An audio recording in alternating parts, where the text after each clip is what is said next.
Peckneys, can you hear me okay? Back there? No?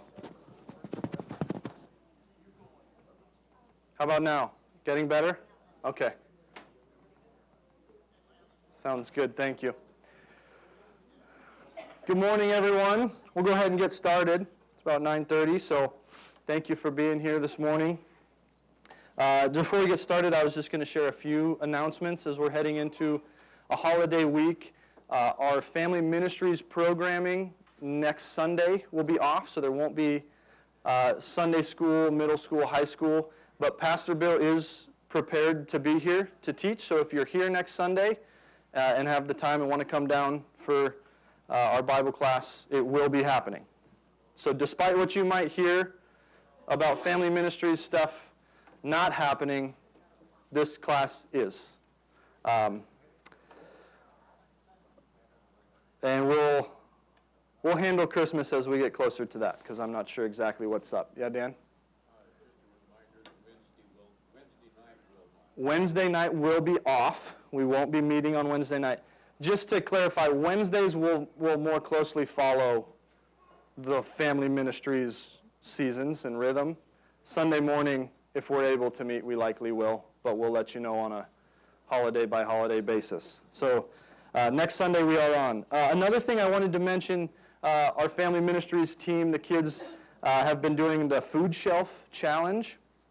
And what that is they're going to be supplying food, non-perishable, cans and things like that to the food fort.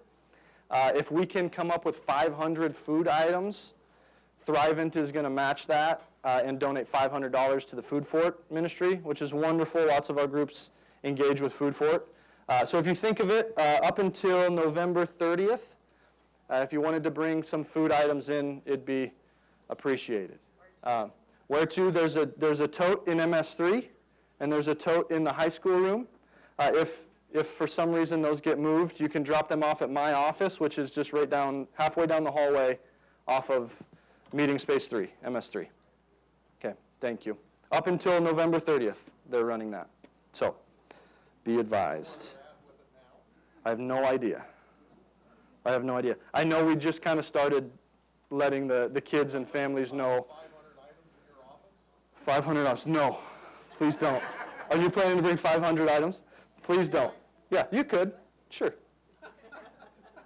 Why not? It's not that big of an office, but we'll make it work. Feels like a storage room often anyway, so go right ahead. All right, let's go ahead. We'll start with a word of prayer this morning. Oh God, direct our steps, renew our hearts and our minds. Be with us during this time and be with us as we go. It's in your name we pray. Amen. All right, so we are in 1 Samuel 5 this week. Last week, Professor Reek was with us. I was not able to watch his teaching, but I was able to look through the slides that he shared with you. Did he sing again? No? Okay. There were song lyrics in the slides. I thought I was sad I would have missed that. Maybe he learned his lesson. Okay. I won't be singing. 1 Samuel 5. As I've been doing this, I hope you guys know that this is still new for me, this teaching thing in a setting like this.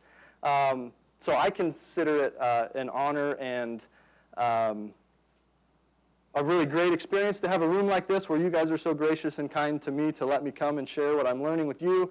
But I am learning as well as we go through these kinds of things. Every time I get an opportunity to come and share, it's a learning experience for me. Pastor Bill has taught lots of things about blocking, and as I dig through text, I'm learning different tools as we do this. And one of the tools recently that I came across was just after you read a piece of text, give it a summary. Title what you just read. And today we're going over just 12 verses in the middle of the Old Testament. And 1 Samuel 5, I just titled it, The Power of the Presence of God. And so that's kind of what we'll keep in mind as we walk through this chapter. Before we go anywhere, I actually asked Ted, would you mind reading 1 Samuel chapter 5 for us? Philistines had captured the ark of God. They took it from Ebenezer to Ashdod. Then they carried the ark into Dagon's temple and set it beside Dagon. When the people of Ashdod rose early the next day, there was Dagon fallen on his face on the ground before the ark of the Lord. They took Dagon and put him back in his place. But the following morning, when they rose, there was Dagon fallen on his face on the ground before the ark of the Lord. His head and hands had been broken off and were lying on the threshold. Only his body remained. That is why to this day neither the priests of Dagon nor any others who enter Dagon's temple to Ashdod step on the threshold. The Lord's hand was very heavy upon the people of Ashdod. In its vicinity he brought devastation upon them and afflicted them with tumors. When the men of Ashdod saw what was happening, they said, "The ark of God of Israel must not stay here with us, because his hand is very heavy upon us and upon Dagon our God." So they called together all the rulers of Philistine and asked them, "What shall we do with the ark of God of Israel?" They answered, "Have the ark of God of Israel moved to Gath." So they moved the ark of the God of Israel. But after they had moved it, the Lord's hand was against the city, throwing it into a great panic. He afflicted the people of the city, both young and old, with an outbreak of tumors. So they sent the ark of God to Ekron. As the ark of God was entering Ekron, the people of Ekron cried out, "They have brought the ark of the God of Israel around to us to kill us and our people." So they called together all the rulers of the Philistines and said, "Send the ark of the God of Israel away. Let it go back to its own place, or it will kill us and our people." For death had filled the city with panic. God's hand was very heavy upon it. Those who did not die were afflicted with tumors, and the outcry of the city went up to the heaven.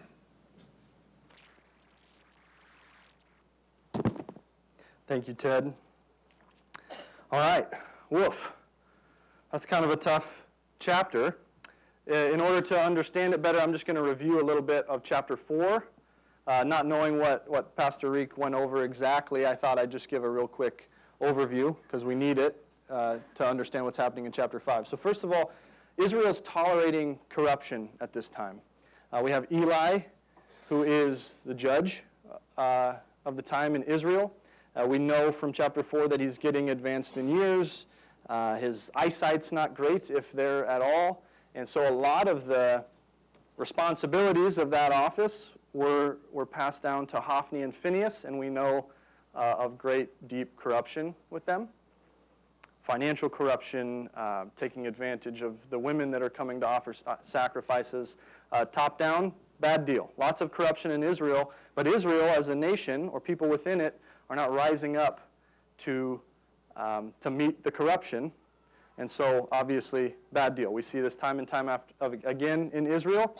Israel is tolerating corruption. They go into battle with the Philistines, and they lose the battle. 4,000 men are lost, and then they ponder, why is God not with us? How could we have lost that? Let's send the ark. That's worked in the past. At Jericho, that worked. Other places, that worked. Let's just go ahead and send our lucky charm, the Ark of the Covenant, into battle, and surely we'll win. Not so. They actually lose even worse. I think, what did it tell us in chapter 4? They lost 4,000 men. So 10 times. The first battle was 4,000 men. The second battle was it 130? So significant loss of life in this battle to the Philistines. And in the event of this, the Philistines make off with the ark. They send a messenger back. It says a man of Benjamin goes back to Shiloh to bring the news to Eli and his family, and he shares with them, we lost 130,000 men. Both of your sons have died. They've made off with the ark, and not only did they take it, God didn't do anything. And we have all of these rules of how we are to handle it, all the different details on how we're supposed to manage ourselves around this Ark of the Covenant where God's presence is.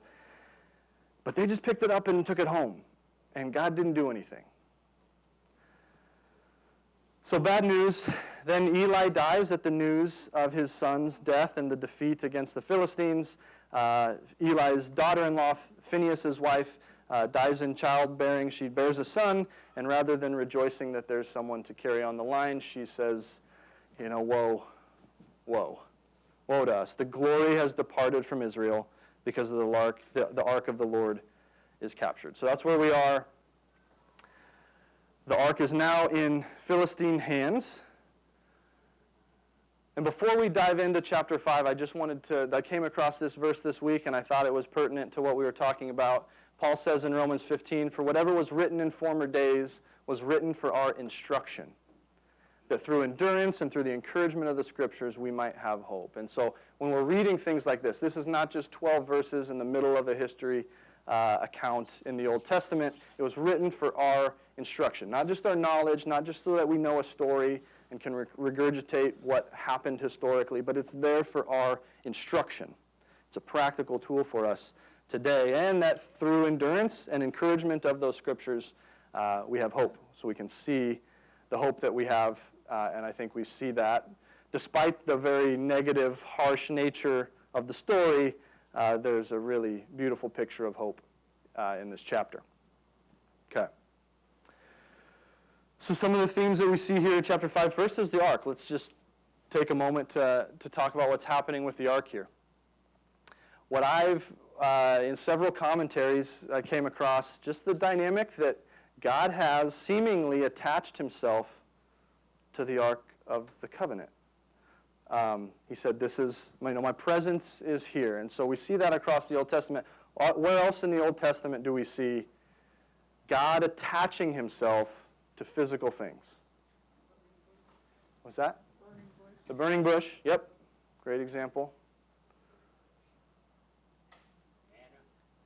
Hannah? Manna. Yep. That was, he delivered the manna to them, yes. Maybe an indication of his presence with them. 10 Commandments. 10 Commandments. Aaron's staff. Okay. Yep. Pillar of fire and smoke, yeah. The temple, the tabernacle at the time, yeah. Okay. A sign of his promise, sure. How about the smoking pot? I think it's Genesis 12, the covenant with Abraham. I had a list written down. It's not in front of me. I think there might be a few others. Anyway, this dynamic, God chooses to operate in this way. That at times and in places, he will attach himself to a physical element of creation to say that this is where my presence is. Okay? However, in the Old Testament anyway, we can get to some New Testament things, but in the Old Testament, it's never permanent and it's never exclusive. Moses, every single time he entered the presence of a flame or a bush, didn't take his sandals off and consider it holy ground. It's not every single time these physical things, they're not to be worshipped. Moses did not make the assumption that he was to worship burning bushes. But in that moment and in that time, God chose to manifest himself through a burning bush or a smoking pot or a pillar of fire. So that's something that we're learning about God in this chapter. He, at times and in places, attaches himself to things, but he is not tame. He is not bound by our assumptions or our wishes. The most consistent thing he attaches himself to in the Old Testament is the Ark of the Covenant. That's a long tenure of God telling the people that he's connected, attaching himself to this physical thing.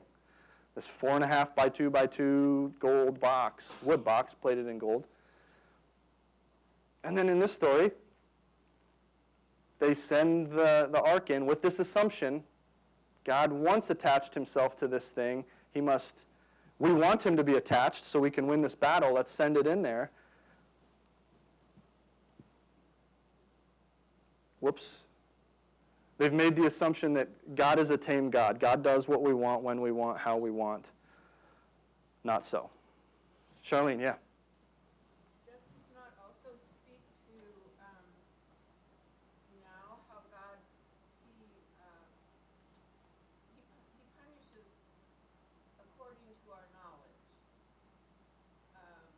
Go on. was strict with his people not to touch the ark and how to carry it.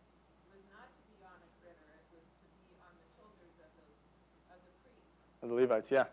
And when they didn't do that, it was immediate. Mm-hmm. And the people that didn't know that were not followers, they were judged by it, but not nearly as severely. They were judged on the knowledge that they had. Sure. And is that not also applicable to today, I guess, in a sense,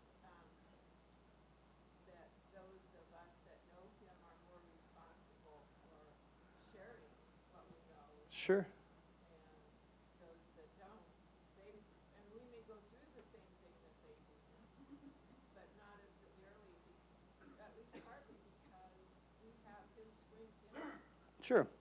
So what Charlene was, if you couldn't hear, she was saying it appears that God acted more harshly to the Israelites in their handling of the ark than he did to the Philistines, and maybe that's because the Israelites had direct instruction and knowledge of how God desired or commanded that be done, and so he judged more harshly those that knew, and how maybe that could apply to the things of today. Correct me if I'm mischaracterizing it. This idea that are we holding those that do not claim to be God's people or believers to the same standard of the law that God has given? Is that kind of what you're getting at? Yeah, I think that's a fair thought or idea to take away from that. Sure. Yeah. Okay, so this theme or thread, I think, can take us through this story that God attaches himself to physical things, but he's in control of what his power and his presence. We are not.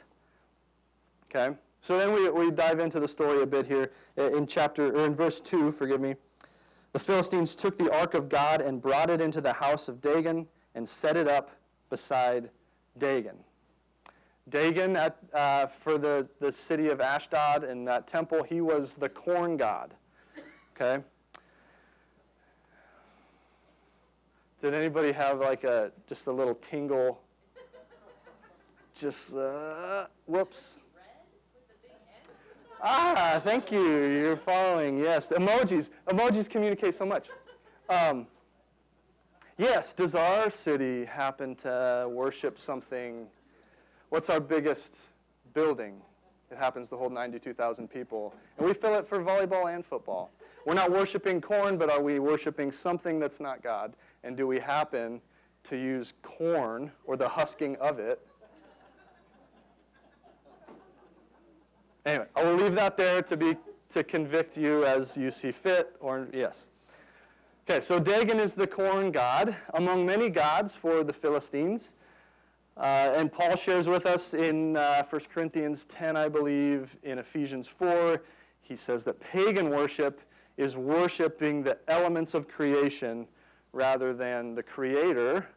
And then that opens them up to worship lots of different things. If I can worship elements of creation and not the Creator, okay, when I want a good harvest, I can worship Dagon. When I want a smooth trip on the seas, I can worship the god of the sea. Or it's a polytheistic community. And I was listening to a sermon. Tim Keller actually brought this to my attention. I thought it was incredibly insightful. The modernist mindset, which many of us have lived in, but also watched us moved into a very securely postmodern time. I think we are both feet all in on the postmodern culture in America nowadays. But the modernist mindset, if someone was exploring Christianity, they would ask the question, is it true? If you can convince me logically that this is true, I can come with you there. The modernist mindset is what is true. The postmodern mindset, not so. The postmodern mindset might think what's true for you is not true for me, it's not true for somebody else. Truth is this relative thing.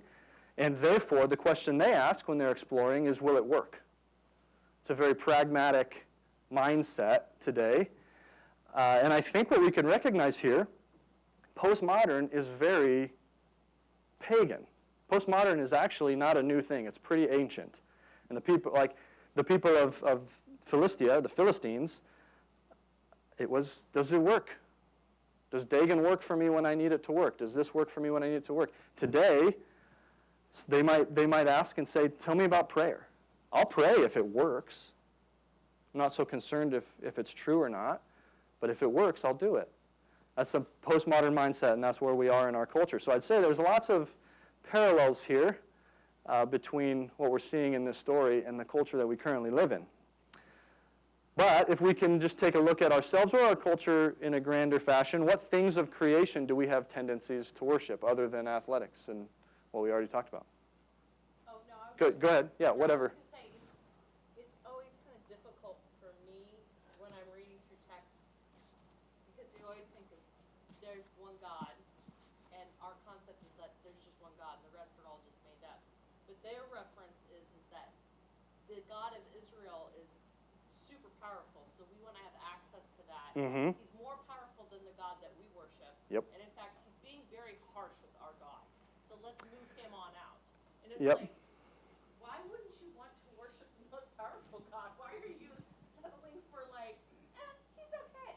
You know, Right. He's very limited. He's only in the statue and only the God of corn. Right. Why? But an entire culture is based on, that's the one that we're going to choose to worship. Right. But that it's just Yeah. a very different mindset than in our worldview, which is that you would worship, if you believe in an all-powerful God, that's the one that you follow. Yeah. But they were like, yeah, that's fine. I've got it's an okay God. It Sure. works. You're thinking like a modernist. What is true? Yeah. So, yes, and that's a great point. And actually, I think we should explore that a little bit as to why the Philistines did what they did and the timeline of how that worked out, and what that tells us about what they thought and what God does, what God's presence and power does when it's somewhere, when it's at work. And at Okay. the same time, he was allowing the people to explore him, to see which God is true. Ours fell on the ground.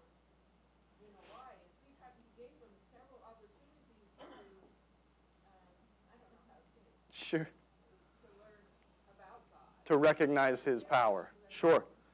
Sure. Yeah, let's keep going because I think we'll dig through that a little bit. So in verse 3 then, so they place it beside, let me say something else. See, in verse 2, they place the ark in the temple of Dagon beside Dagon. In commentaries I read, there were two schools of thought. One was to say maybe they put him there as everyone was aware of the power of Yahweh and what he had done for the Israelite nation and the victories and the manifestations of his power. Everyone was aware of that, I think, and it even says so. Well, we beat them. We defeated Israel, and we took the symbol of their God, and let's offer it then to Dagon and put it beside him or beneath him as an offering. I'm not so convinced by that one. I think the second argument is a little more compelling. And that was that the ark was brought there as people who think in a polytheistic fashion. Here is one more option, and it's actually a really, really powerful one. We've captured the symbol of as powerful a God as we've encountered. Let's add it to our collection of gods and let people know that, hey, this is here. Come check out our new attraction in the temple of Dagon and worship this really powerful God. Look at what we've provided for you. And the reason I'm compelled by that is because of what God does in the next several verses. So in verse 3, I'll just go ahead and read it. And when the people of Ashdod rose early the next day, behold, Dagon had fallen face down on the ground before the ark of the Lord. So they took Dagon and put him back in his place. And then that happens again, but the second time, what's different? The head and the hands are cut off. In the verse, we don't have any indication. It does not tell us, well, a strong wind came, and we have no description of what happened in the night in verse 3. But the evidence of what took place is there in the morning. We don't know what happened in the night. We have no description of it, but we know by the evidence in the morning. So just hold that idea in our heads. We'll come back around to that. And then in verses 4 and 5, again, they prop him back up. And then the next night, the same thing happens, but head and hands are cut off. What I think, and what the commentaries backed up in some ways, God is communicating to a polytheistic nation that I am not one of your gods. I am the one and only God. And if you bring me in proximity to another one of your idols, I'm going to cut its head and its hands off. I'm going to decapitate it of all of its wisdom that you think it holds. I'm going to make sure that it is incapacitated, it is not capable to do. You bring me into proximity with an idol, I'll destroy it, because I'm the only one. Roger? When you try to compare God to the other gods of the various nations, and even Israel as it goes into further decay in North and South Kingdom, Mm-hmm. I like a sense of humor in it. For those who are plans, cutting off the hand, feet, head, is Dagon, or with the prophets of Baal, was Mm-hmm. Yeah. going against Elijah, and he said, what a competition here to see who wins. Right. Yeah. So we have lots of examples in the Old Testament of where the power and supremacy of God is challenged, and he makes it his power and supremacy clear. Yes. I did come across at one point, they said that the symbolism of head and hands was for a victor army, that was a common practice, to cut off the feet and the hands of the captives, to say we've conquered pretty gruesome. So there could be some connections there, and in some cases even their heads, to say that we are victorious and conquer, and wisdom is gone, capacity is gone, and a show of power. So we see God displaying his power in that sense over their god, the god of Dagon. In addition to conquering the other god that they're put in the presence of, we see what also happens to the people, the Philistine people, in these different places. So as we walk through the chapter, we see a theme sentence. It was different. Do you have NIV, Ted? I was working out of ESV, so it was different. Mine says, the hand of the Lord was heavy against. I think yours said something about heavy upon. Yeah. Go ahead. What verse was it? Verse 6. The Lord's hand was heavy upon the people of Ashdod and its vicinity. He brought devastation upon them and afflicted them with tumors. Yep. So we see in verse 6, the hand of the Lord was heavy against. In verse 9, the hand of the Lord was heavy against. In verse 11, the hand of God was very heavy there. So we see this pattern, the hand of God, and what's happening there. In Ashdod, we see defeating Dagon, and inflicted with tumors, and there's terror. Yahweh is a terrifying presence for those. Then they take him to Gath, take it to Gath. They take the thing. What happens there? Great panic, and again, tumors. And they say, okay, we can't keep it here. Where do we take it next? Let's take it to Ekron. The people of Ekron come to the gate and say, nope, no, trying to kill us, stiff arm. But the presence of the Lord is there, and what happens? A deathly panic throughout the city. And we didn't read it in this chapter. I think Pastor Bill will probably touch on this next week. But then what happens is they send it away in kind of an interesting fashion. I'll leave that for next week, but they kind of test with cows and calves. They kind of test what's going to happen just to get some more scientific information for themselves. Go ahead. Why do you think God picked tumors? Like, he picks random plagues, I guess. but Sure. Why tumors? No idea. No idea. Nope. I'm going to pick my ace in the hole response to things that I don't know. We live by promises, not by explanations. God does not have to explain himself to us. He has justice against whom he will have justice, and mercy on whom he will have mercy. And yeah, I bet there is probably a really creative, maybe accurate reason. Yeah. Maybe they really, really idolized health.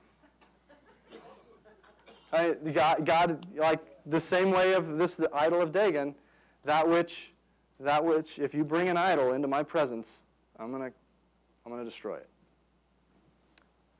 Okay. So what is this? All of this that we've come to so far in the chapter. What's this tell us about God's presence and God's power? Any thoughts about God's presence and power? What do we recognize God doing in these places, in these ways?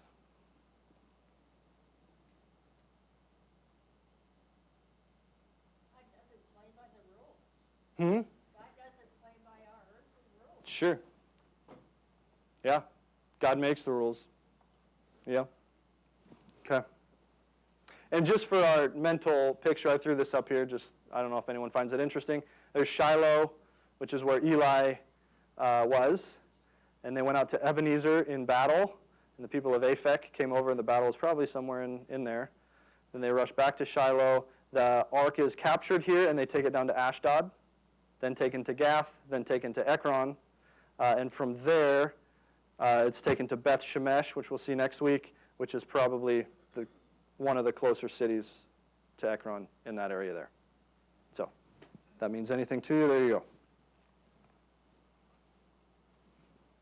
Okay, so now I just want to reiterate, God's presence isn't permanently attached to any tangible thing. He's not tame. I think that's something we have to grasp in this story. God's in control of where and how he exercises his presence and his power. If we stop and think about that for a second, do we today have tendencies to attach God, his presence, to certain things or methods or structures that he has not promised himself to be? I just want to clarify, he does make promises about his presence and his power. He promises that he's going to meet us in the supper. We can trust that he is going to be there. He made that promise, and he'll uphold it. And other places. He makes promises. This is not to say that we can't trust God's promises. It's to say that sometimes we put God somewhere. Yeah, Joel? As a pastor, I see a lot of people trying to attach God to a particular way of doing worship. Mm-hmm. Where we have a verse where two or three are gathered, there I am with them, but then they kind of try to add in, and as long as you do it, I will send through you. Yep. Like we're using this instrument. So it's not that he's not present there, it's just you can have a lot of different ways to do it around that. Yeah. But a lot of people try to Yes. very narrow view of that. Yeah, I like that. Yeah, we take what is otherwise a really good thing, and we make it, we turn a good thing into an idolized thing because we've attached God to it with an expectation that he didn't necessarily do. Yeah, we'll come right back. Well, I just see like, when all of this that we're doing now, whatever happens, God is teaching the whole time.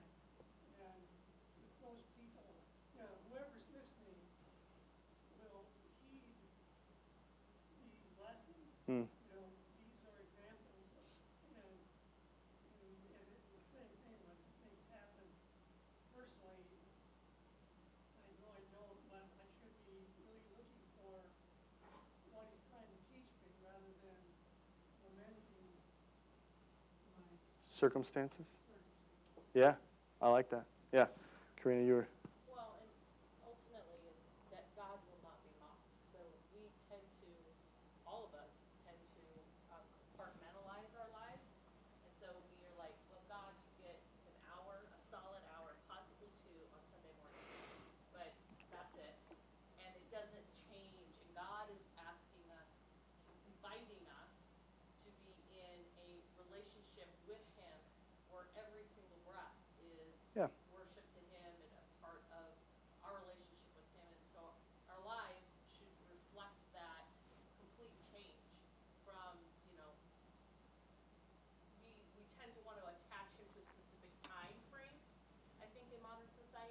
Yeah. And it's like, nope, it's an all thing. Mm-hmm. It's in everything. Yes. But we do, that's kind of, that is our big sin, is that we want to attach him, or place him in a little compartment. Yeah. That we can open up and do our thing and then close it up. Yeah. Go And that's do a- something else. Yeah, that's a good point, because I mean, it's not just a thing or a method like a method like the divine service, or a thing like the organ, or it can even be just with our stewardship of time, or yeah, we can do all those different things. I saw a hand up over here. It's, one of the things that's interesting to me is that in this section of Scripture, the Israelites and the Philistines had exactly the same attitude toward the ark.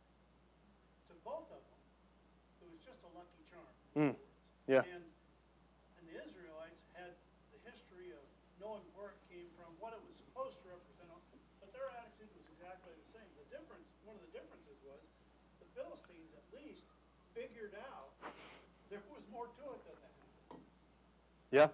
Yeah, they were very well aware of his presence and power. Did I see one more hand, and then we'll move on? Yeah. Could you please repeat the questions and comments? Oh, sure. Particularly that side that Okay. here. Yep, I understand. Sorry. No, I'm not going to remember them all.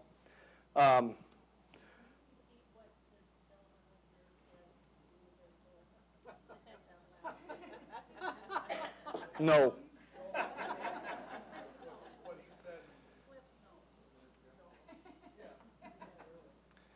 Can I start that practice now? I'm not.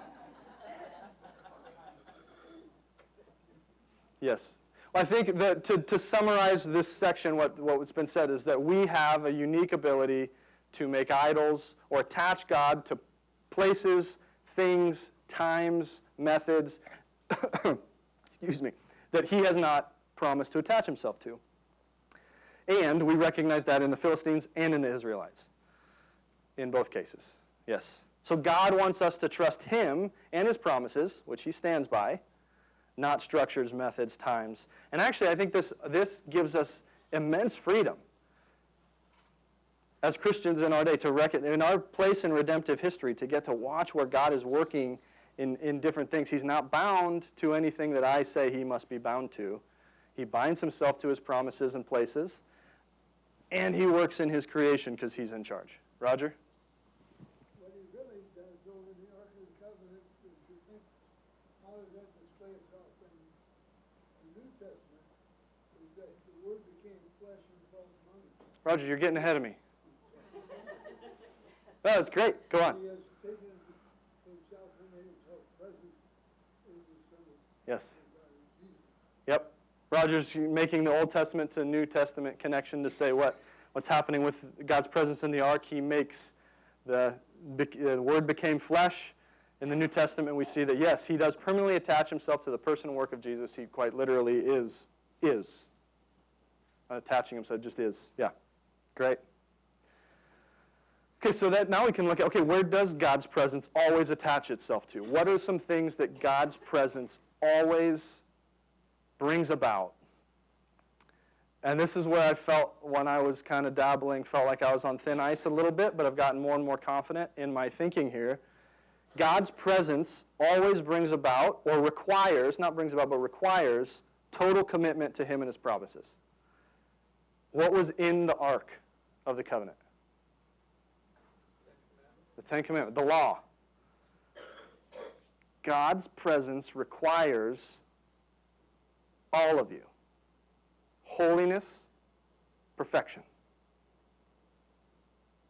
An unholy being entering into the presence of God is not going to like what happens. It's going to be terrifying. Panic, apparently tumors for whatever reason. Yes, there's going to have some pretty terrifying consequences for unholiness in the presence of holiness. Total commitment to him and his promises. God's presence also attaches itself to the destruction of idols. As we draw near in proximity to the holy God, if we're holding on to an idol, at some point, in some way, he's going to cut its head and hands off. And how many of us in this room maybe have an experience like that, where we recognize, oof, Didn't realize I was holding that idol until he destroyed it right in front of me, and there was some consequences to that. Ouch. But I recognize that the God of the universe disciplines his children. It is a good thing that he requires this of me. It's a good thing that he destroys those idols that I carry. Thank you, God. And then, kind of to bring it full circle, to kind of soften the blow of the law, not soften the blow of the law, to provide mercy to it, God's presence always brings justice and mercy.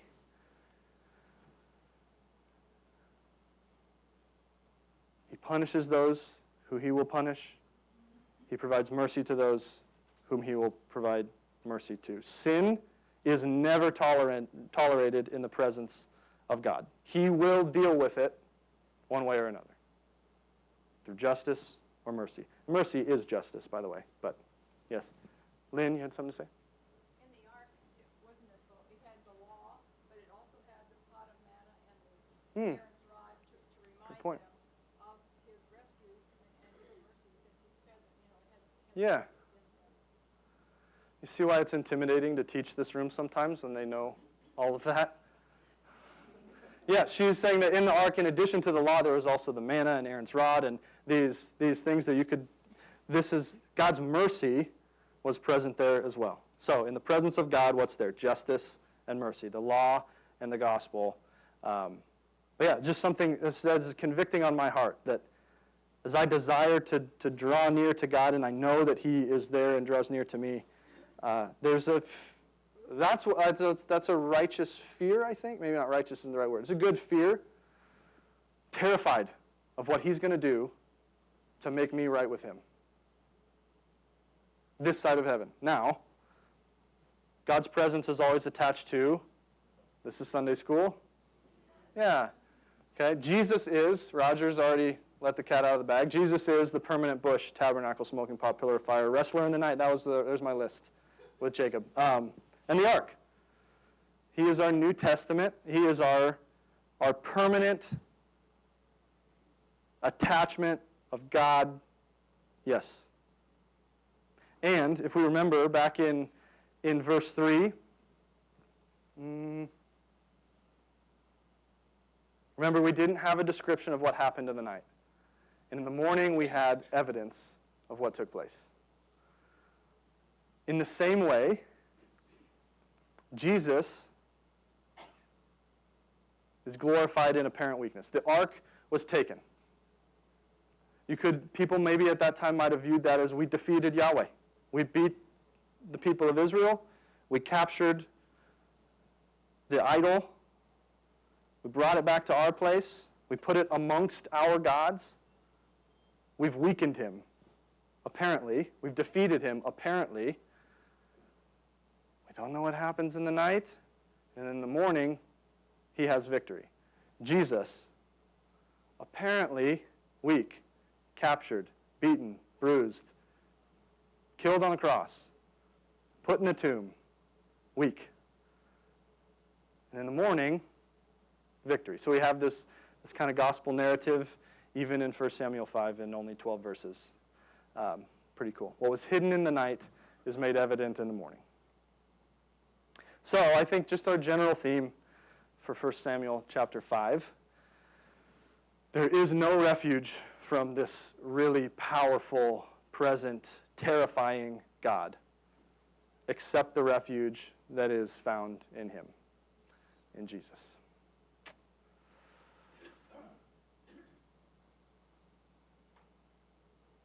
Let's pray. Dear Lord, Heavenly Father, it's with praise and thanks that we can trust the promises that you make to us, that you promise to be present, and that you are so powerful. We ask that you would decimate our idols that need to be decimated so that we might draw nearer to you, and that every day we would recognize that Jesus actually took off his righteousness and put it on us, and he grabbed our idols, he grabbed our sin, and he walked into your presence to pay the price for that. that we might see every day, we'd be reminded that that's what you've done, that we have refuge from your terrible power in you, and that you have brought mercy in the morning to us every day. It's in your name we pray. Amen. We wrapped up a little bit early, so enjoy your coffee, donuts. Have a great week.